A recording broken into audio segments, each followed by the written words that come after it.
But now we're looking at another fast. And in Isaiah 58, where we just had the reading from, he talks about an interesting fast.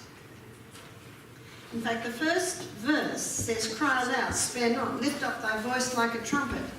Show my people their transgressions, the house of Jacob their sins. Yet they seek me daily, and they delight to know my ways.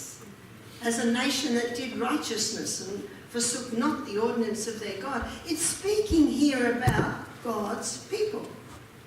Excuse me. Am I right? Yet they seek me daily. They delight to know my ways. As a nation that did righteousness and forsook not the ordinance of their God. So the word "yet" is an implication of there's something wrong here. And look what they say. "Wherefore have we fasted?" They say, "and thou seest not." In other words, these people are fasting. Is God not seeing? "Wherefore have we fasted," they say, "and thou seest not? Wherefore have we afflicted our souls, and thou takest no knowledge?" What does God say? "Behold, in the day of thy fast they found pleasure, and exact all their labours." In other words, these people are looking at every final little point and dot. Do you know, it was said of the Pharisees in Jesus' day, they made all these rules on the Sabbath. You weren't allowed to lift a chair on the Sabbath. You weren't allowed to walk so far on the Sabbath. There were all these rules. And the people were groaning under these rules. And then God says, "Behold, ye fast for strife and debate, and you smite with the fist of wickedness. You shall not fast as you do this day to make your voice to be heard on high." Here's a little indication. "You shall not fast as you do this day to make your voice to be heard on high." Make your voice to be heard on high, letting the whole world know I'm fasting. Everyone look. Is that how God works? No. God says, he's indignant. He says, "Is this the fast that I have chosen? A day for a man to afflict his soul, to bow down his head as a bulrush, to spread sackcloth and ashes under him? Wilt thou call this a fast, an acceptable day of the Lord?" God's indignant because these people are giving the wrong message.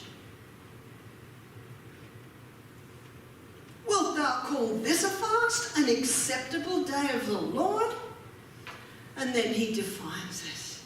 "Is not this the fast that I have chosen? To undo the heavy burdens." Yeah. I think there was another one before that, isn't it? "Is not this the fast that I have chosen? To loose the bands of wickedness, to undo the heavy burdens, to let the oppressed go free, and that you break every yoke." There's four there. Loose the bands of wickedness. Who suffers in wickedness? Innocent people suffer. I'm sure we've all suffered at the hands of wickedness, am I right? One man said one day, he said, "If I was the man up top, I would get a machine gun and I'd mow all these wicked people down." And his wife laughed. She said, "And what good would that do?" She said, then the next crop would come up. Is that right? That wouldn't fix anything, would it? And you know, if God did do that, he would now be a God of force. And you can't force love. Huh? There's a name for forced love. That's rape. That's not love. You can't force love. Do you want someone to love you because they've got to, or because they choose to? God gave each one of us choice. Oh, what a gamble. Because when God gave each one of us choice, nearly right, choice. When God gave each one of us choice, it would mean that some would choose not to love him. Is that right? And And when a person chooses wrong, innocent people suffer. Oh, we all know that one. We have each suffered at the hand of wicked people. God gave mankind choice. And when he gave mankind choice, it would mean some would choose wrong. He pleads with us. Behold, I stand at the door and knock, he says. And if any man hear my voice and open the door, he says, I'll come in and sup with him and he with me. In Luke, he gives the answer. I think it's Luke 17, verse 1. For those who have suffered at the hand of angry men, cruel men and women. He says, it's impossible, but these offences will come. Why is it impossible? Because man has choice. He says it's impossible, but these offences will come. But woe to him by whom they come. Got that? It would be better that a millstone was hung around his neck and him thrown into the deepest sea than him touch one of my little ones. Because he that touches you touches the apple of my eye. God says, vengeance is mine, I will repay, and he'll do a better job, okay? Leave it with him. Our job is to walk away. How can we walk away from such suffering, such cruelty? It's through the power of choice. And there is a choice that would allow you to be free from your painful past, because every heart has its sorrow.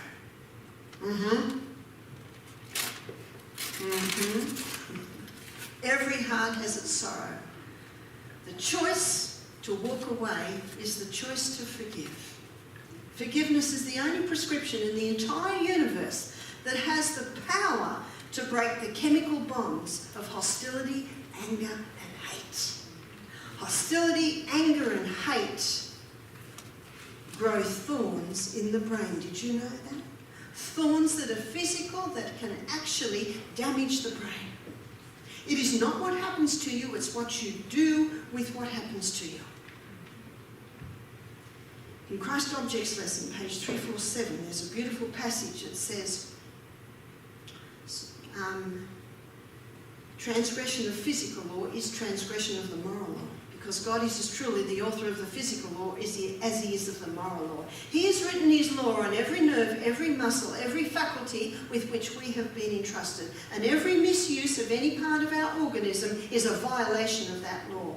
All should become intelligent as the human frame, and how to keep it in the conditions necessary to do the work of the Lord.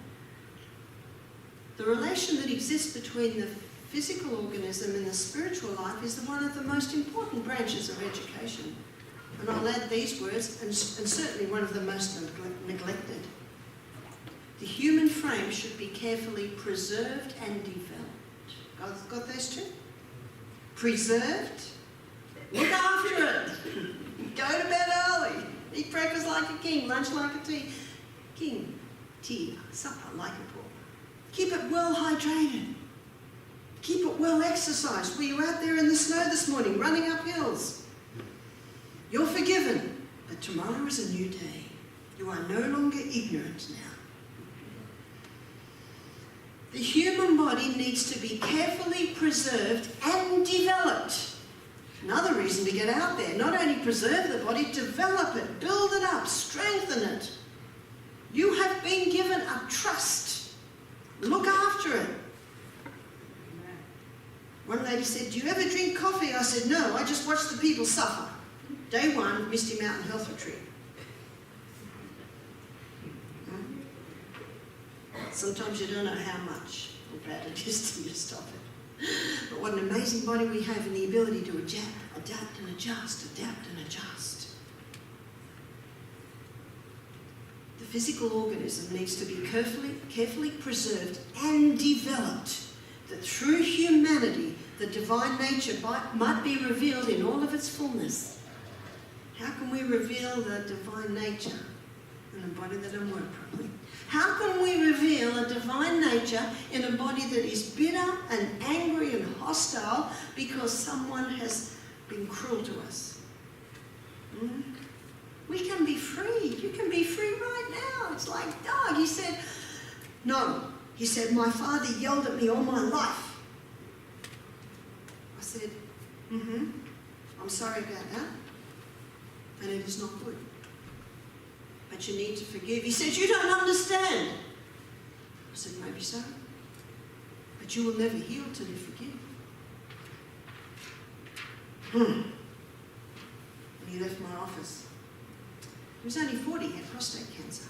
But I knew he could not heal until he'd done this. A week later, he's heard the lecture on forgiveness, which I explore in great detail. I said, have you forgiven? He said, no. He said, you don't understand. I said, maybe not. But I do know that you will never be free till you forgive. I said, just do it. He was here for 2 weeks with me, so I thought I'd push him a little. I'd flex my muscles a little. I'm just pushing him to an area of great discomfort. I said, just do it. You don't understand. It was horrible. I said, I'm sure it was. I'm so sorry. But you've got to do it. Just do it. Oh, how he resisted. I said, it will only take a moment. I've already shown you it's a frontal lobe decision. Don't go for your feelings or you will never do it. Feelings are like a wild horse. You can't trust them. You can't trust them. They go up and down like the wind. They're a bad boss. Feelings aren't bad. It's only a bad boss. They need to be under the control of the frontal lobe. This is where reason, intellect, and judgment is. This is where God communicates with mankind. Come, let us reason together. He says, though your sins be as scarlet, they shall be as white as snow. Yesterday morning after my morning walk, and as Emma and I were stretching before we went inside, there was newly fallen snow on the railing. And I noticed Emma picked it up and ate it. I picked it up and ate it too. Oh, how beautiful it is. Maybe not in the city. So white. And as the sun came up, it was so white. Sorry, we never see snow. You probably just said, boring. Just snow makes you cold. It's so white. That freshly fallen snow, though your sins be as scarlet, they shall be as white as snow.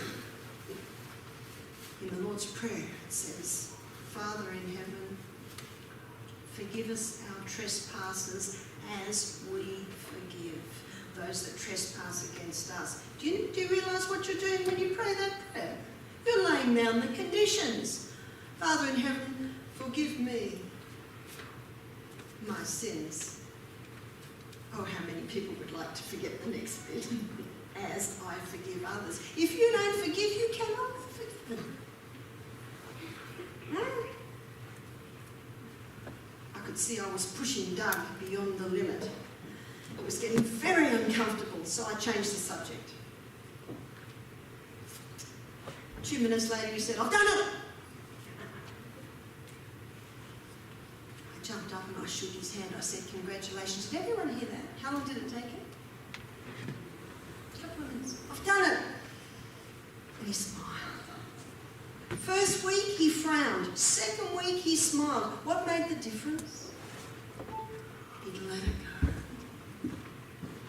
When you don't forgive your abuser, you chain him to you. Who would want to do that? He doesn't deserve to be forgiven. Absolutely right. I agree. But it's got nothing to do with it. Just do it. Loose the bands of wickedness. What did I do to this man? I showed him how to loose the bands of wickedness. I showed him how to undo the heavy burdens. His father was chained to his neck like a heavy burden everywhere he went. The rapist was chained like a heavy burden everywhere he went. The incest was like a heavy burden everywhere they went. Let it go. Let it go. How long does it take? A moment. Just a moment. I can't never say that. It's difficult, but I'll try. Yes, say that. You see that? And when you understand the brain, you start a little pathway.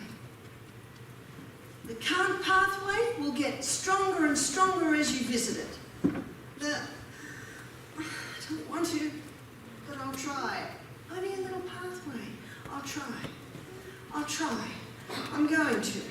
I will. Where there's a will, there's a way. Remember this. Forgiveness cuts the chains that bind you to painful past. What's the fast that God has chosen? Loose the bands of wickedness. Many are bound by unforgiveness. They didn't do anything wrong. That's the person that did the wrong. But who's suffering? Who's suffering? The person that's holding on. Let it go. Forgive. It's got nothing to do with your feelings. Just do it. I'm about to tell you something that's a scientific fact, but it sounds very flippant. Fake it till you make it. Do you have that saying in America? We've got it in Australia.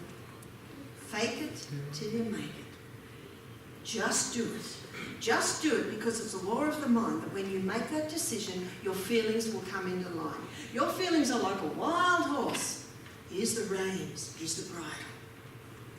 The Bible talks about it in Psalm 16 verse 7. It says, I will bless the Lord who hath given me counsel. My reins also instruct me in the night season. Here are the reins. This is where God communicates with us. And the other verse is Psalm 39 verse 1, where it says, I will take heed to my ways, that I sin not with my tongue. I will keep my mouth with a bridle. Here's the bridle.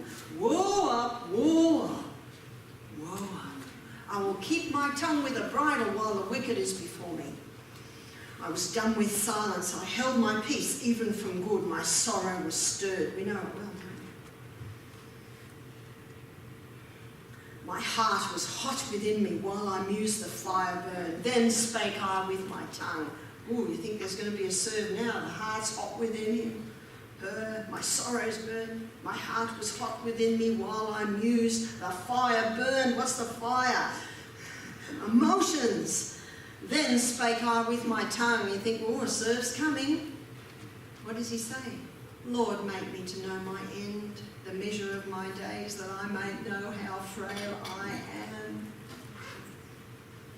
Behold, my days are as a handbreadth. My age is as nothing before thee. Behold, every man in his best state is altogether vanity. Oh, if only that was what we said when our heart was hot within us, yeah? I need to speak my mind. Go for a run. In the snow. Roll in the snow. That'll cool you down. Have a cold shower.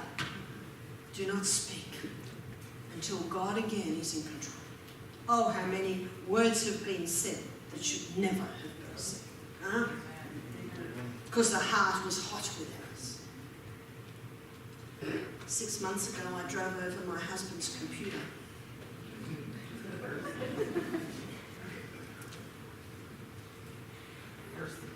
Mercy! How did I do that? Did I mean to?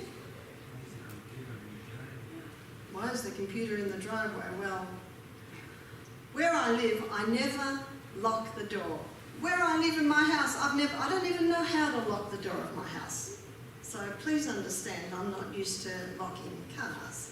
We're in the town in Sydney. I'm doing meetings at night. Michael drives the car all the time. He had to go away. I had to drive the car. And I didn't realise you could open the car with the thing on, the thing on the key. And I'm walking out to the car with his computer. Come to the door. Oh, it's locked. Put the computer there. Go round and unlock the door. It's dusk. I run inside to get the boxes. I run inside to get this and this for the meetings. Shut the door, jump in, backing out, boom. Looking around. What's that? I stop the car, and it rolls to a stop.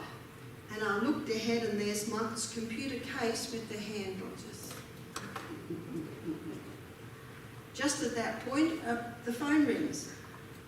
I'm looking at the computer case, I'll get the phone, it's Michael. He said, how are we going? That's what he always says. Good. What's the matter? I just ran over your computer. Silence. It's wonderful power in silence. Hmm? Oh, how I love that man. Was his heart hot within him, do you think? I have to go, I'm backing out. Righto. I back out. Now what am I challenged with right now? You idiot. Sometimes we're our own worst enemy, is that right? This is my feelings, you idiot. How? But what does my frontal lobe say? Settle down, settle down. You're about to lecture to 80 people. That was a mistake. You live in a place where you never lock a car. Can you see the dialogue? Feelings, frontal lobe. I can't let myself go there. I can't beat myself up. Do you know, beating yourself up is a fruitless exercise.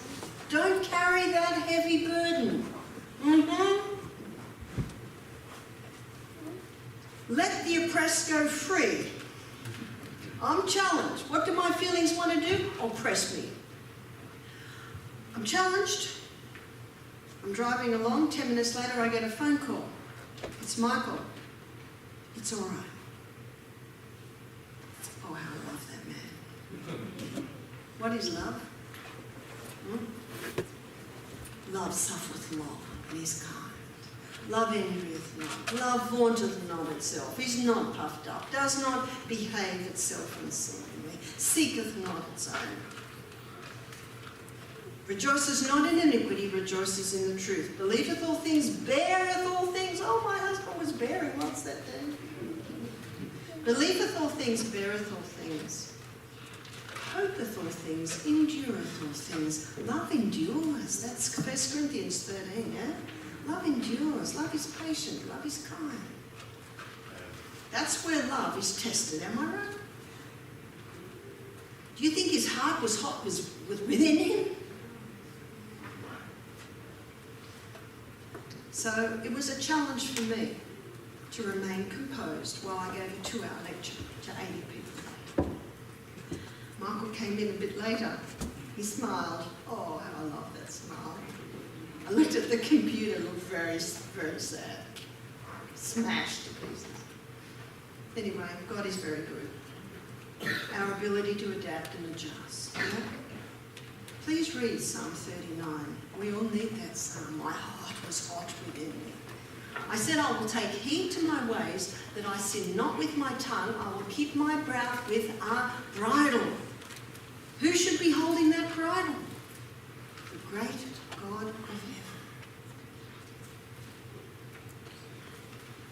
And I was married to an alcoholic and a drug addict for many years, who was not connected to the great God of heaven. He would have just lost it. And when people say to Michael, you kept so calm. You didn't yell. And he said, well, what good would have that done? Isn't that true? What good would have that done? Can you see how loosing the bands of wickedness, undoing the heavy burdens, letting the oppressed go free, breaking every yoke, that is the fast that God wants. That's the fast he wants in your life. What's it a fast of? Well, we get a bit of an indication in the next verse. I think it's verse 7 now. Is it not to deal thy bread to the hungry? Whose bread? Yours. Is it not to bring the poor that is cast out into thy house? Whose house? My house.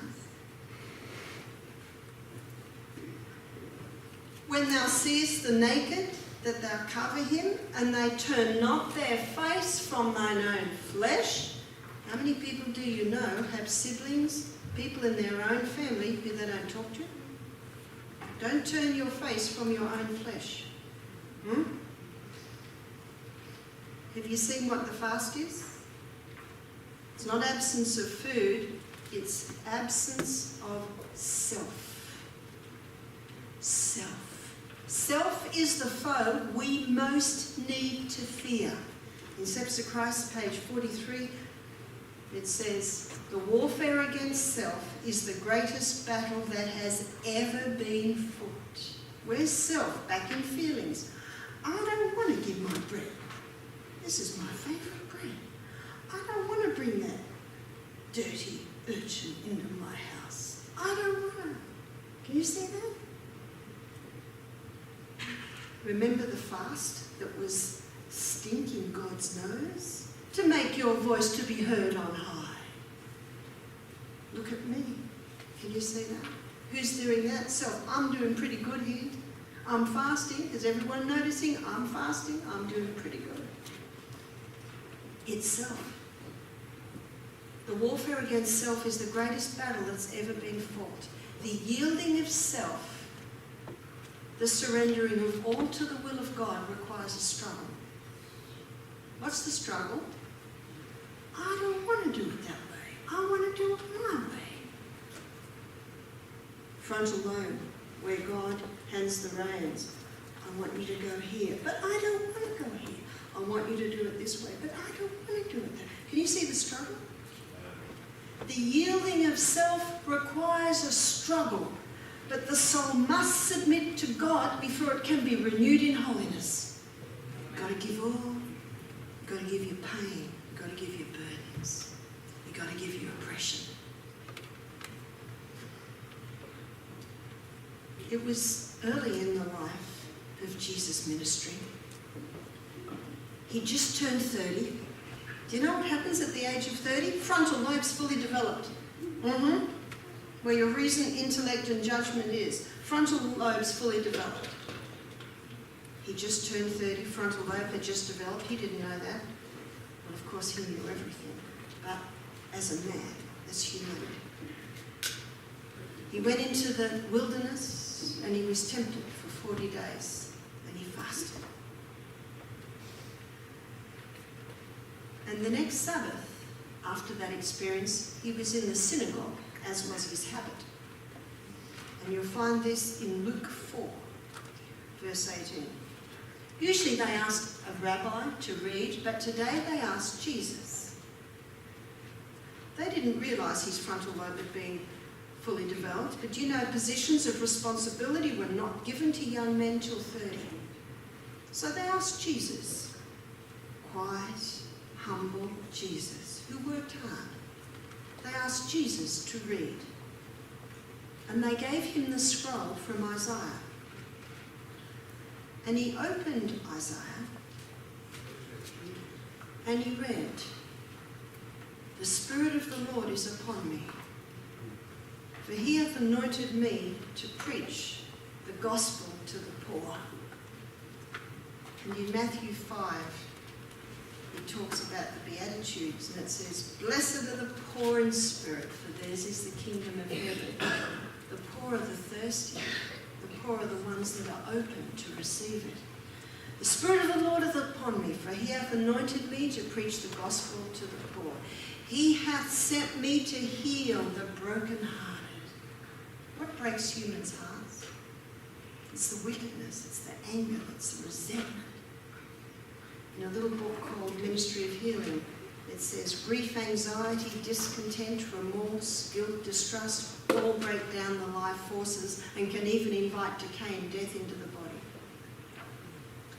He hath sent me to heal the brokenhearted, to preach deliverance to the captives, recovery of sight to the blind, to set at liberty those that are bruised. Doesn't that sound similar wording to the fast? In Isaiah 58, can you see the similar wording? He has sent me to preach the gospel to the poor. He has sent me to heal the brokenhearted, to at liberty the captives. Many people are captive to resentment through unforgiveness. Recovery of sight to the blind, to set at liberty those that are bruised. To teach the acceptable year of the Lord. Read this in Desire of Ages. It says the people's hearts were thrilled. Never had they heard the scriptures read like that before. Their hearts were convicted. They were moved